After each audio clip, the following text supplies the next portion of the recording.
Welcome to my channel, Sequential Geek. Welcome to Comic Book Haul 69, part 51. Couldn't resist, stopped by the comic book shop on the 5th, Monday, and this is what I got. Let's check it out. I am a channel that is going to be a great alternative to the big two, Marvel and DC, from the past like 10, 15 years. You're not going to see a lot of that mainstream stuff, even from Image, all that much. But that being said, welcome to my channel if you're new. I appreciate your curiosity. If you're a subscriber, returning, thank you so much for hitting me up again. My background is I collected comics from 1979 to 89, and then I returned from like 2000 to 2005. I call that New Marvel era, NU Marvel, one word, because it's like this renaissance that occurred where people like Peter Bagge, who started in the 80s, did hate throughout like the 90s pretty much over at Fantagraphics. They gained full swing by like the year 2000. Him and Chris Ware and Daniel Klaus and people that were published by Fantagraphics and drawn in quarterly as well. Joe Sacco. Joe Sacco is a comics journalist. Check out his stuff. I showed this off about a year ago. Joe Sacco journalism. He is a journalist. He's from Oregon, got a degree in journalism. And I wonder if I think this is the article that was published, in Time magazine. This one, Hebron, one of the few sequential journalists published in mainstream magazine, Joe Sacco. So all those people were gaining full steam by the year 2000. They were getting me back into comics. People like Mike Allred's Madman were having me recognize Mike Allred over at X-Force when he was working over at Marvel. So Marvel, that new Marvel era, was bringing in a lot of people that weren't mainstream into their titles because their stock was valued so low, nobody was looking at the comics. And that's the second time I returned from 2000, 2005 until that ended. And Peter Bagge did a one-shot, The Megalomaniacal Spider-Man for Marvel. So I returned recently, 2016 up until recently, and I just had like an 8.5 by 11 comic book an 8.5 by 11 sheet of paper that I filled out with all the comics that I wanted to get in 2016 when I returned, sort of like a to-do list, gaps and runs that I wanted to fill, including Hate. Hate ran for 30 issues, and I finished my run. These are like triples now, but I think I have just a few comics left in that list that I filled out, this 8.5 by 11 comic. But yeah, I spent so much money since 2016. I am done. Saw these over at the local comic book shop. They were in decent condition. And for me, the first 30 issues of Hate, it only ran for 30 issues, but the first 15 issues are the ones that are for me. Hate issue number 16. This is when they go back to the suburbs. Buddy Bradley is the main character that's created by Peter Bagge. It's sort of like himself. He's from New England. He's born in New York State. This character, Buddy Bradley, that he created in 1981, as a matter of fact, he self-published it in this one anthology called Comical Funnies. Yeah, 1981. Comical Funnies was founded by staffers from Punk magazine. There's a movie clip that I have posted on my list of videos from the movie CBGB, came out in 2013. And that live venue, that Punk venue, was a hub of just cultural hub in New York City. And this zine called Punk was distributed out of CBGB. And that's where the term punk came from. Well, one of the versions of the story. And the guy, John HOLSTROM, the founder of it, an actor plays him in that clip that I have in my list of videos from that movie. But John HOLSTROM got together with a bunch of creators like Peter Bagge, and they got this comic anthology, Comical Funnies, and Buddy Bradley was born. And the first series ongoing that Peter Bagge wrote Buddy Bradley in was called Neat Stuff. And Neat Stuff was published by Fantagraphics, and it ran from 1985 to 1989 for 15 issues. And then the next year, spring 1990, you've got Hate issue number 1, and that ran for 30 issues until May 1998. So the first 15 issues, it's going to show Buddy Bradley. He's in Seattle, and he takes off with his friend. They go, I think, over to like St. Paul, Minnesota at first, and from there, after spending some time there, they ended up in Seattle. And a lot of people did that. A lot of people ended up in Seattle. I was in Seattle like 94, 95, 96, tail end of that whole grunge era, tail end of like live music. As you can see, this is colorized. I believe these started off, black and white. Here is issue number 6. This is fall 1991. And yeah, they're all written and drawn by Peter Bagge. And it's like slice of life type of artwork. And wow, to get back to what I was saying before about Charleroi style, which is like, there's an area of Franco-Belgium. I think it's Belgian. And there's a Franco-Belgian magazine called Spiro. And that had the I don't know if you'd say contrasting, but the other popular art form for writing comic books in the 40s. They're both based off of American comic book forms, but like Archie was very much influenced, that style, by like the Tintin artist Hergé or Herge, I don't know how it's pronounced, but the competing magazine was called Spiro, and that was based out of an area called Charleroi. And I think it was like the area Charleroi and the town is Marcinelle, or was it the other way around? But the style is called Marcinelle, and the point is that that Marcinelle style you might see in like Hagar or Beetle Bailey, Walt Disney. The comic book Asterix was what Spiro had, this character, Asterix, and they have these legs that don't have knees, okay? And then there's a lot of like motion lines, like when people are moving their hand or something, there might be like, like motion lines behind that. And very comical type facial expressions. And that's how I would define this. And my point is, I'm learning. I'm trying to go, and share what I'm learning as I'm making these videos. So if it seems awkward, if I'm struggling, trying to remember the right things, I don't want to give any false information. I don't want to misinterpret something. But yeah, Ligne Claire is like that Archie style. It's like a technical term, clear line, right? But, we're talking like how it's done, a technical term, clear line. But then the other style, like this, is called Charleroi or Marcinelle. You might hear either of those names from that area in, I believe, Belgium. And that's where the magazine Spiro was based out of. So that magazine, all the artists got together and they pushed this style that had legs without like knees, more fluid type limbs, more caricature type, cartoonish type expressions. Because even though like Archie or like Santos Sisters, that Ligne Claire type style today might have like comic book type expressions, more simpler expressions. You could also look at Berlin by, I think it's Jason Lutz, and that's more realistic, but the eyes are more like dots, but that's Ligne Claire. Berlin, this Charleroi style, in my opinion, like I said, it has these like motion lines going there, like if he's shaking his leg. But as you can see, this is slice of life type of stories about this guy in his 20s.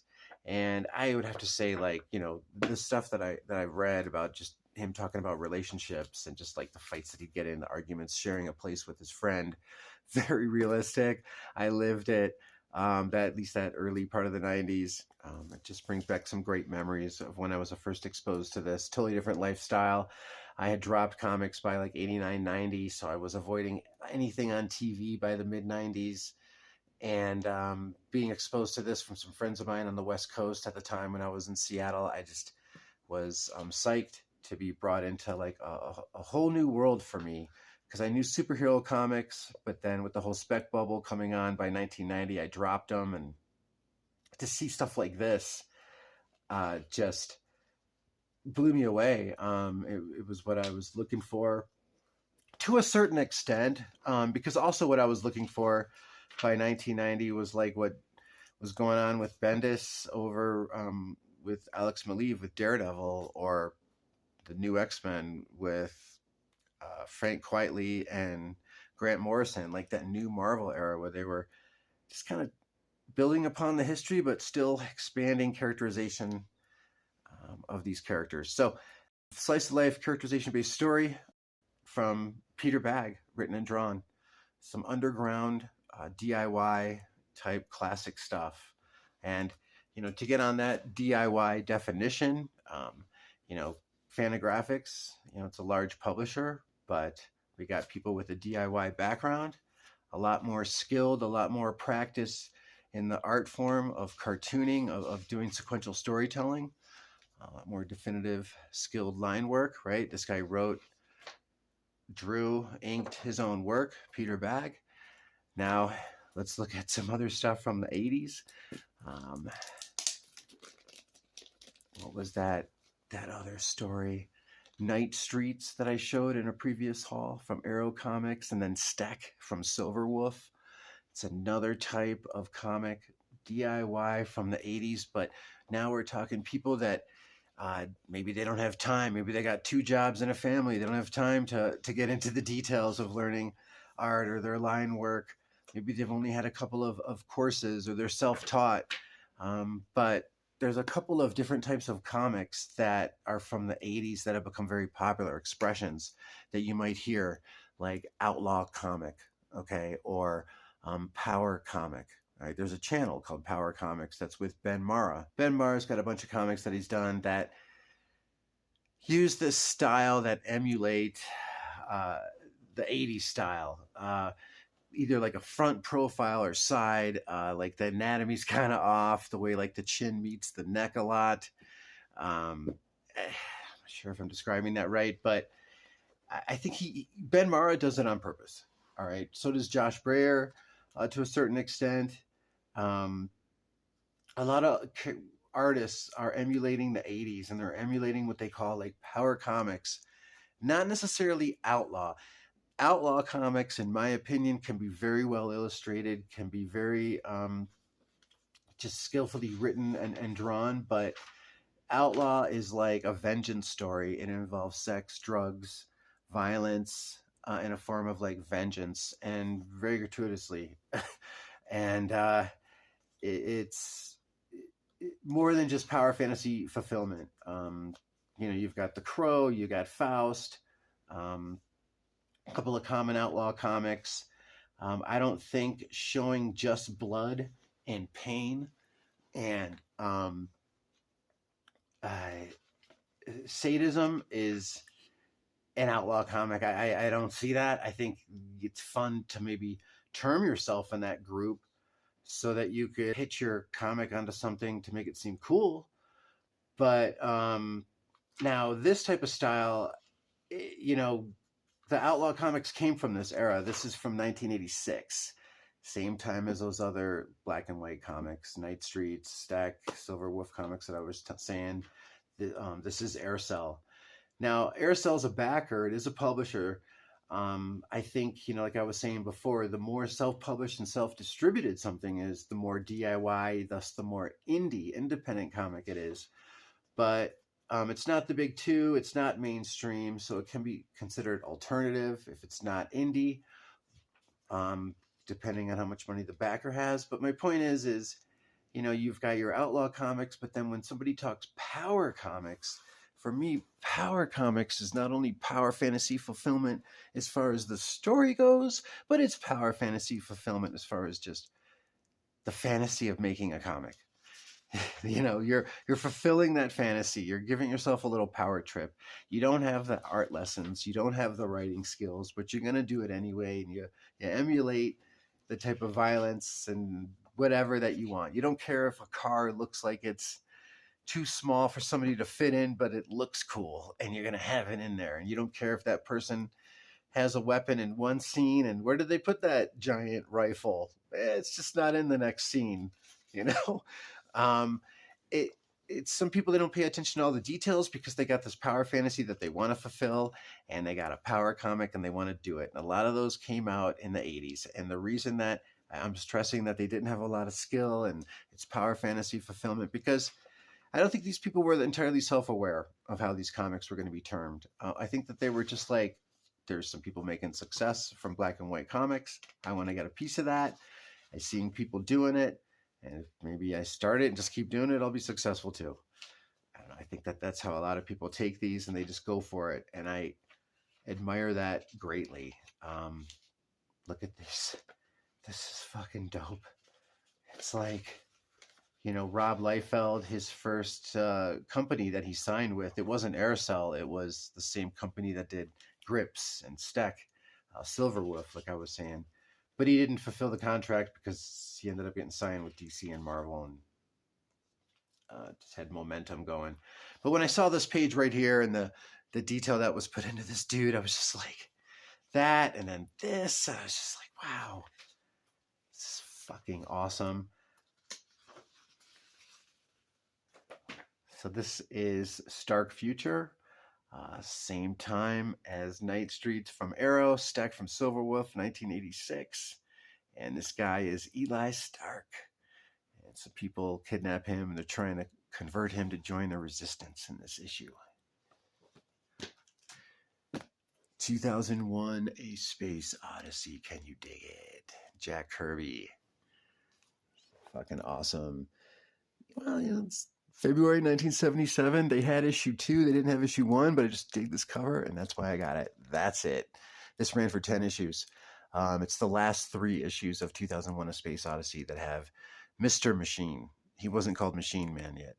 Issue 8 is the first appearance of Mr. Machine. Because of copyright infringement, they had to change Mr. Machine to Machine Man, but I digress. So these 2001 Space Odyssey comics, I think they're just stories throughout time about how that big black monolith deal had affected mankind. So this dude, Marak, he took the road to conquest and found the stars. Haven't read this one yet. Let's take a quick look at some Jack Kirby dopeness. I mean, all right, so this is Mike Royer inking, and this cover right here, it's inked by Verpoorten, is this guy's last name, different inker, in case you're wondering. So Mike Royer's doing the ink, starting off with this dope page spread. Wow.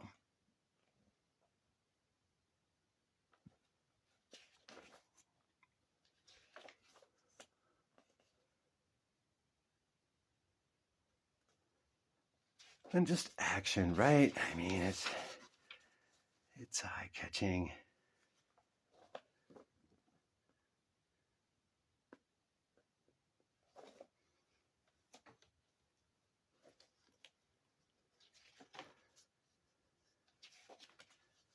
I mean, that alone, or that could be like a postcard. You don't even need to know what it is. I mean, it's just, Jack Kirby had something going on that, I'm not saying I think everyone should emulate exactly what he's doing, but the whole sense of action, style, I'm talking like style clothing, I'm talking like form of sequential that grabs your eye.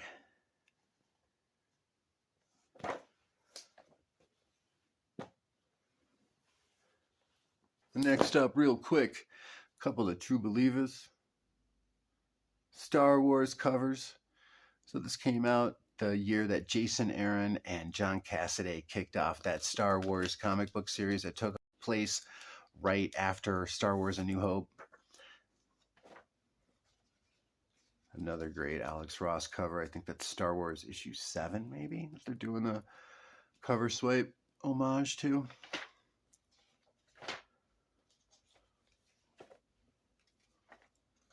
Joe Quesada spread.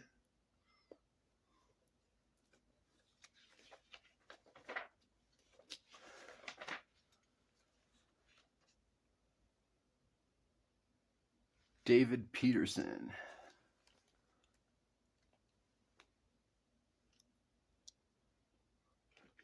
It's got some nice covers in here, but overall, they're kind of bland. This cover here, It's all right. I mean, that doesn't really say much to me. I wouldn't pin that one up. This one looks boring. Advertisement, boring cover. Okay, page spread, boring cover, boring.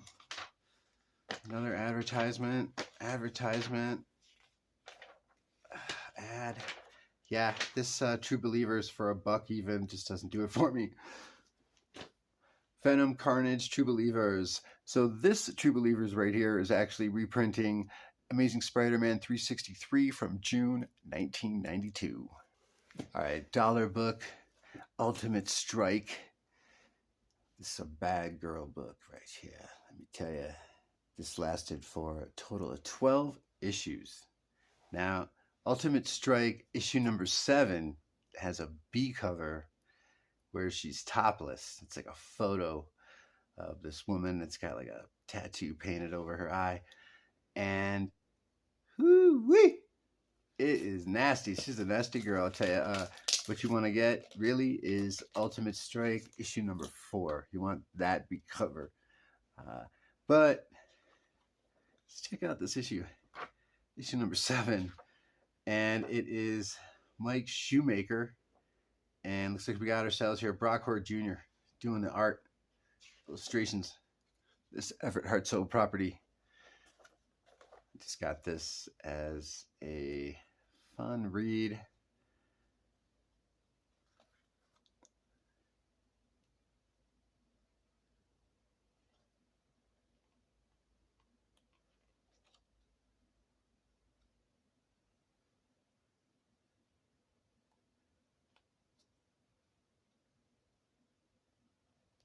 Some sex and violence. This black and white Everett Hartsoe gem. Digging the art. Not bad.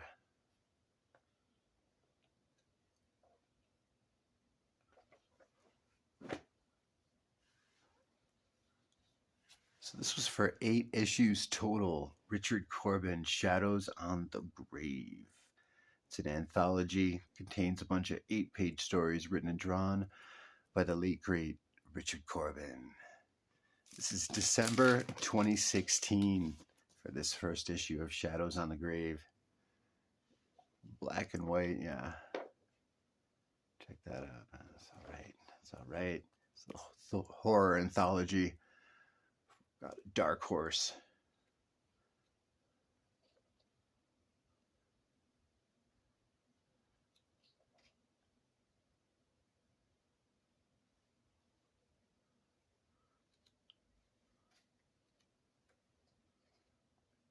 Look at this guy. I am Groot.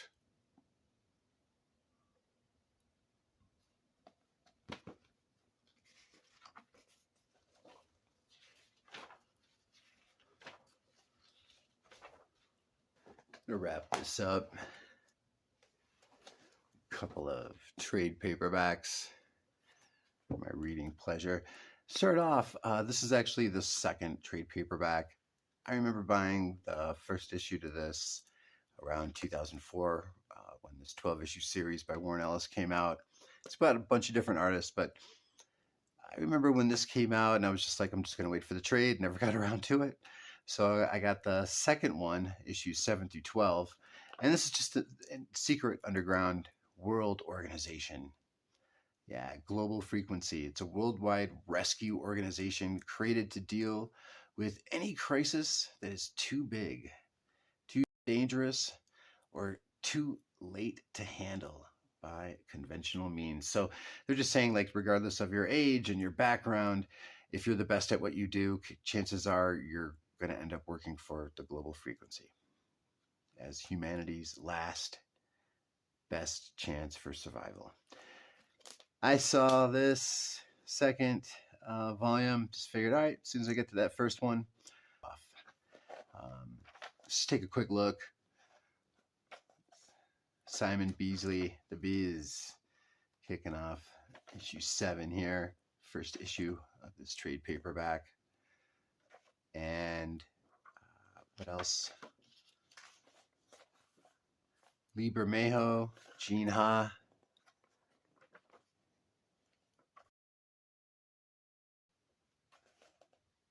Right here is Lee Bermejo.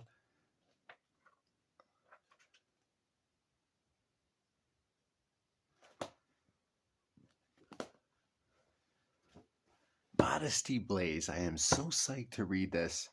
So, cannot wait to get out of here. I had a job offer. I was supposed to start it on the 5th. The day I got these comics, actually, Monday, out in Michigan. And I got a job that paid way more just recently. Work from home. So it's giving me a little bit more window of time. So I don't have to like jump into the first place I find to live at over in Michigan. So I got a couple more weeks extra. Should be starting my work from home job next week. Cannot wait. And my point is, I came out here in 2020, and just before I came out here in the summer of 2020, I did a review on a Modesty Blaze magazine that was a collection of these strips that were out of a newspaper in London. So Modesty Blaze was created by Peter O'Donnell in 1963, but it was with artist Jim Holdaway. So in 1963, they had this successful international woman of mystery. She's kind of like a James Bond type, Nick Fury type character, except she's not really part of any type of like government spy organization. She's more of like independent and really cool background. And usually this type of artwork, I don't know what I would call it, illustrative. Usually like lots of inks and dark backgrounds and real sketchy and shit. Like usually that type of artwork turns me off. The stories are usually very drawn out, and people are talking about so and so said this and he should see she said and blah blah blah. It's usually long, drawn out, boring, bland. This Modesty Blaze is totally opposite. She has this style and grace, and she, as you can see, is as sexy as she is intelligent. You've got this woman here who, she doesn't know where she came from. The story goes, even though this came out like in the early 60s when she was created, her background is out of 1945. A nameless girl escapes from a displaced person camp. This is out of like Wikipedia to save time. So she escapes from a displaced person camp in Greece, and she roams the Mediterranean area, in particular North Africa, like Eastern Mediterranean. So post World War II, she's wandering the Middle East and North Africa, and she comes across this really well-educated genius, this Jewish scholar from Budapest, Hungary. And this guy, his name is Loeb, Lob, and he's the one that gives her education. And she eventually learns, all the martial arts. And this guy, Loeb, he gets wounded and he dies. I'm not sure when, but when he gets wounded, she leaves him at this village to heal, to recover. And I think that's the last she sees of him. But my point is after that, she then goes to Tangier, the city in Morocco, where she takes over a crime syndicate. And she turns it from a local crime organization to an international syndicate.